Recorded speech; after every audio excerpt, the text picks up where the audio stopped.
नमस्कार, news mic में आपका बहुत बहुत स्वागत है। मैं हूं आपके साथ स्वाति ठाकुर। देवादिदेव महादेव शिव शंभु, उनका महीना यानी कि सावन का महीना चल रहा है और इन महीनों में भोलेनाथ की 12 ज्योतिर्लिंगों में भक्तों की भीड़ उमड़ी रहती है। उन्हीं में से उज्जैन की महाकालेश्वर ज्योतिर्लिंग की अगर बात करें तो पुराणों तक में महाकालेश्वर की कथाओं का वर्णन है। आज उसी पर बात करने के लिए और विस्तार पूर्वक चर्चा करने के लिए हमारे साथ मंदिर के पुजारी जुड़ेंगे और जो हमें बताएंगे मंदिर की पौराणिक कथाओं को लेकर, मंदिर के रहस्यों को लेकर। साथ ही साथ हम उनसे बात करने वाले हैं कि सावन के महीने में विशेष तौर पर जब भक्त महाकालेश्वर यानी कि महाकाल मंदिर में जाते हैं तो उनके लिए क्या क्या व्यवस्थाएं वहां पर मिलेंगी। तो आपका बहुत बहुत स्वागत है सर हमारे साथ। जय महाकाल। जय महाकाल। सबसे पहले आपसे यही पूछना चाहेंगे कि भोलेनाथ के 12 ज्योतिर्लिंग है और जो उज्जैन में महाकालेश्वर ज्योतिर्लिंग है, ये किस तरह बाकी ज्योतिर्लिंगों से भिन्न है, किस तरह से अलग है, क्या क्या यहाँ की मान्यताएं हैं? देखिए, 12 ज्योतिर्लिंगों का हमारे धर्म शास्त्रों में बड़ा ही महत्व है। किंतु 12 ज्योतिर्लिंग के तो उज्जैन जो महाकाल है, आकाशे तारका लिंगम पाताले अटकेश्वरम मृत्युलोके महाकालम लिंगम त्रय नमोस्तुते। संसार में 3 लिंगों की सबसे बड़ी ब्रह्मांड में प्रधानता दी गई है, जिसमें आकाश में तारका लिंग है, पाताल में हाटकेश्वर है और मृत्युलोक का स्वामी बाबा महाकाल को बताया गया है।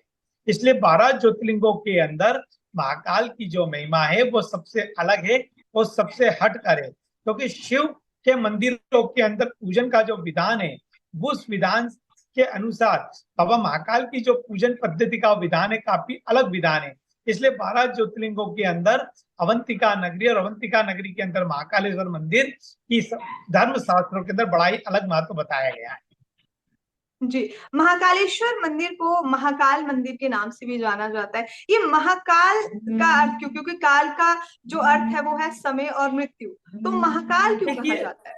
देखिए, बाबा अवंतिका की जो नगरी वो और महाकाल जिस स्थान पर विराजमान है, यस्त पिंडे तद ब्रह्मांडे, जो ब्रह्मांड में वो पिंड में है और पिंड को हमारे शरीर का मध्य बिंदु नाभि कहा गया है और नाभि को शास्त्रों में चक्र के अंदर मणिपुर चक्र कहा गया है।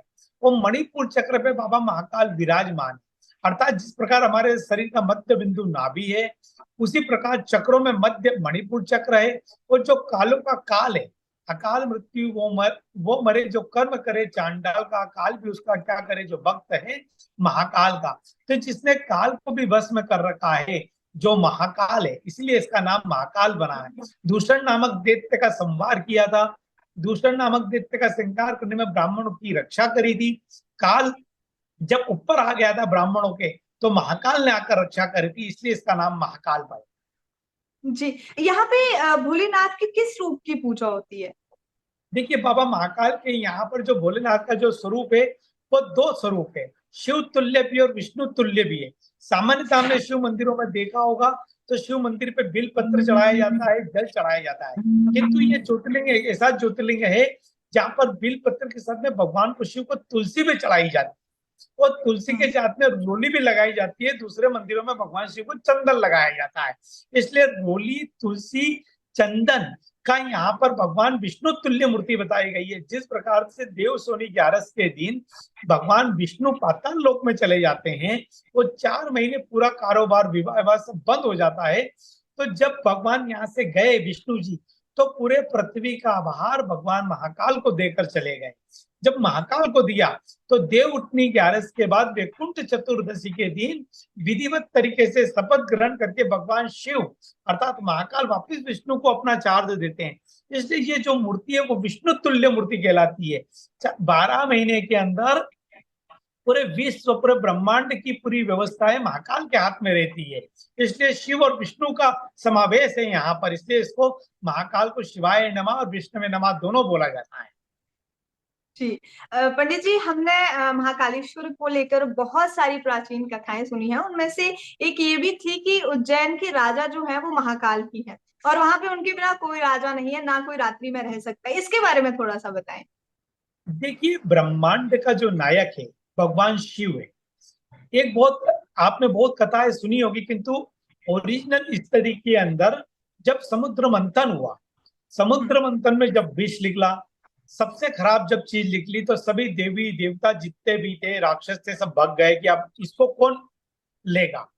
भगवान शिव के पास गए तो भगवान शिव ने बोला कि मैं ये ले तो लूंगा, पर इसको लेने से मुझे क्या। तो सभी देवी देवताओं ने बोला कि हम आपको महादेव की उपाधि देते हैं, मतलब देवों का देव है, जो सबसे बड़ा पावर है, अर्थात आज की भाषाओं में कह दे तो राष्ट्रपति कह दीजिए, जो सबसे पावरफुल पद है वो हम आपको देते हैं। भगवान शिव को महादेव बनाया गया। महादेव का उद्गोत के साथ भगवान शिव ने उसको पिया। जब भगवान शिव ने उसको पिया तो भगवान शिव से कहा गया कि अब पूरे ब्रह्मांड को आपको चलाना है। तो चलाने के लिए कौन कौन चाहिए? प्रधान सेनापति चाहिए, प्रधानमंत्री चाहिए, फूड व्यवस्थाएं चाहिए पूरे संसार की, रेगुलर और फाइनेंस की व्यवस्थाएं चाहिए। ये कौन करेगा? तो भगवान शिव ने अपने पुत्र गणेश को, आज हम कोई भी पूजन करते हैं तो सबसे पहले गणेश जी की आराधना करते हैं। क्यों करते हैं? क्योंकि वो प्रधान है, अर्थात प्रधानमंत्री। आपने छोटी सी कथा सुनी होगी कि कार्तिक स्वामी ने भगवान माता गणेश जी ने माता पार्वती और शिव जी के 3 चक्कर लगा लिए थे, और कार्तिक स्वामी जी नहीं लगा पाए थे तो नाराज हो गए थे। तो वो जो 3 चक्कर थे, भगवान शिव ब्रह्मांड के पूरे नायक के 3 चक्कर लगाए थे, इसलिए प्रधानमंत्री की जो उपाधि भगवान गणेश को मिली। जब गणेश को मिली तो गणेश जी का जो विवाह हुआ रिद्धि और सिद्धि से हुआ। माँ पार्वती अन्नपूर्णा का रूप कहलाई। वो कार्तिक स्वामी 7 वर्ष की उम्र में तारकासुर को मारने के कारण प्रधान सेनापति कहलाए। संपूर्ण जो व्यवस्था थी भगवान शिव के हाथ में जब आई और वही शिव का महाकाल का रूप हुआ, तो ये ब्रह्मांड के नायक बने, ब्रह्मांड के जो राजा बने। तो ऐसा कहा जाता है कि जब एक राजा जहां विराजमान होता है तो उस स्थान पे कोई भी दूसरा राजा नहीं ठहर सकता है। तब से महाकालेश्वर मंदिर अवंतिका नगरी में कोई भी राजा विराजमान नहीं होता है। जितने भी राजा आकर ठहरते थे अनादिकाल में भी, सिंधिया स्टेज हो, होलकर स्टेज हो, ये सबने अपने स्थान उज्जैन नगरी से बाहर बना रखे हैं। कि जिससे जब उज्जैन का जो सर्किट हाउस है वो उज्जैन से बाहर है, उज्जैन का जो कालिदा पैलेस अनादिकाल में था सिंधिया स्टेट का वो बाहर था। वो इसीलिए था कि यहाँ पर एकमात्र राजा है जो महाकाल है, इसलिए यहाँ पर पगड़ी भी नहीं पहनी जाती है भगवान के सामने, क्योंकि भगवान शिव ही पगड़ी पहनते हैं सवारी के समय पर। जी, ये बहुत सही बात कही आपने कि ब्रह्मांड के राजा ही महाकाल है, भोलेनाथ है। पंडित जी, हमने महाकालेश्वर की आरतियों के बारे में बहुत कुछ सुना है, स्पेशली भस्म आरती, जो भी 6 आरतियां होती हैं, इनके बारे में बहुत कुछ सुना है। हम थोड़ा सा आपसे भी विस्तार पूर्वक जानना चाहेंगे इन आरतियों के बारे में। देखिए, प्रातः काल भस्म आरती से लगाकर शयन काल आरती तक भगवान की अलग अलग आरतियां होती है और सभी आरतियों को अपना बड़ा महत्व बताया गया है। प्रातः काल भस्म आरती जो होती है, भगवान शिव ने यह भस्म धारण होकर संसार को नाशवान होने का बोधक बनाया है कि यदि हम इस भस्म को याद रखेंगे तो गलत कर्मों से बचेंगे। और जब सामान्यतः जीवन का अंत होता है और जब हमारी मृत्यु हो जाती है और जब हम राख हो जाते हैं तो राख की जो पोटली, ऐसा कहा जाता है कि वो 2.5 किलो की होती है। उसी प्रकार बाबा महाकाल की जो भस्म आरती के अंदर जो भस्म होती है वो 2.5 किलो की भस्म से ही भगवान की आरती की जाती है। और सबसे बड़ी बात यह कि गाय के गोबर का जो उबला कंडा होता है उसकी भस्म बनाई जाती है। ये किंवदंती अनादिकाल में थी किसी समय पर, जब चिता भस्म थी हजारों वर्ष पहले, पर हजारों वर्ष से आज भी भगवान शिव के ऊपर गाय के उबले कंडों की ही भस्म अर्पण की जाती है। और 5 मंत्रों से जो हमारे शरीर जो 5 तत्वों से बना हुआ है, उन 5 मंत्रों से ही भगवान शिव को भस्म धारण कराई जाती है और नाशवान होने का बोधक बताया गया है। उसी प्रकार सायंकाल संध्या आरती, संध्या आरती का महत्व कालिदास ने स्वयं मेघदूत में लिखा है कि भगवान की जब सायंकाल आरती होती है तो चारों तरफ से पक्षी, हजारों पक्षी भगवान के यहाँ पर जितने भी देवता राक्षस लोग, राक्षस से लगा के देवता हैं, पक्षी बनकर भगवान शिव का चक्कर लगाते हैं। तो आज भी सायंकाल जब भगवान की आरती होती है तो शिखर के ऊपर लाखों पक्षियां परिक्रमा भगवान शिव की करते हैं। वो पक्षी नहीं, सभी देवता लोग होते हैं। इसलिए भगवान शिव की आरती का बड़ा महत्व है। सायंकाल आरती का महत्व हमारे शास्त्रों में बड़ा बताया गया है। जी, पंडित जी, बहुत अहम जानकारी आप हमें दे रहे हैं, लेकिन जो दर्शक हमें देख रहे हैं या जो भोलेनाथ के भक्त इस वक्त हमारे साथ जुड़े हैं, देखिए उनके लिए थोड़ा-सा और जानना ज़रूरी है। मैं आपसे ये पूछना चाहूँगी कि जो महाकाल के कपाट हैं, थोड़ा उनके बारे में बताइए, कब खुलते हैं, कब बंद होते हैं, मंदिर में कब प्रवेश कर सकते हैं, इसके बारे में? देखिए, प्रातः काल भगवान शिव के सामान्यतः 4 बजे के लगभग मंदिर के जो जनोई पाती और खुट पाती पुजारी परिवार है वहां मंदिर के अंदर प्रवेश करते हैं। सबसे पहले घंटानाद किया जाता है, फिर भगवान की शास्त्रोक्त रूप से पूजन की जाती है, जो पुजारी परिवार के द्वारा की जाती है। उस पूजन के पश्चात भक्त लोगों के लिए भगवान का दरबार खुल जाता है और सब भस्म आरती के अंदर आकर नंदी के दरबार में आकर विराजमान हो जाते हैं। जब नंदी के अंदर आकर दरबार में विराजमान हो जाते हैं, उसके पश्चात भगवान शिव की भस्म आरती होती है। भस्म आरती से लगाकर रात्रि काल शयन आरती तक भगवान के लिए, भक्तों के लिए भगवान का दरबार खुला होता है। शयन आरती रात की 11 बजे भगवान का पट बंद हो जाते हैं, तो प्रातः काल 6 से लगाकर 11 बजे तक भगवान के पट खुले होते हैं भक्त लोगों को दर्शन के लिए। जी, एक और सवाल मैं आपसे इसी बातों में निकल के आया वो पूछना चाहती हूँ कि देखिए सावन का महीना है, भोलेनाथ का महीना चल रहा है, और इस बार तो बहुत ज्यादा शुभ है कि 2 महीने तक भोलेनाथ के चरणों में हमें शीश झुकाने का वक्त मिला है। 2 महीने तक सावन चलने वाला है, और इस सावन के महीने में मुझे लगता है कि सैलाब उमड़ पड़ा होगा महाकालेश्वर में। तो क्या क्या व्यवस्थाएं जो है वो भक्तों के लिए हैं? देखिए, श्रावण के महीने में इस बार 3 से 4 लाख भक्त रोज डेली बाबा के दर्शन कर रहे हैं। इनके लिए मंदिर समिति के द्वारा बहुत सारी व्यवस्थाएं की गई है। बाहर बैरिकेटिंग से 10-10 बैरिकेटिंग से लोगों को दर्शन हो रहे हैं। आधे से 1 घंटे में भक्त लोगों को दर्शन हो रहे हैं। मंदिर के आसपास पूरा सेट लगाए गए हैं, पानी के लिए, गर्मी से बचने के लिए पानी की व्यवस्थाएं की गई है। इस तरह से मूलभूत व्यवस्थाएं मंदिर समिति के द्वारा की गई है।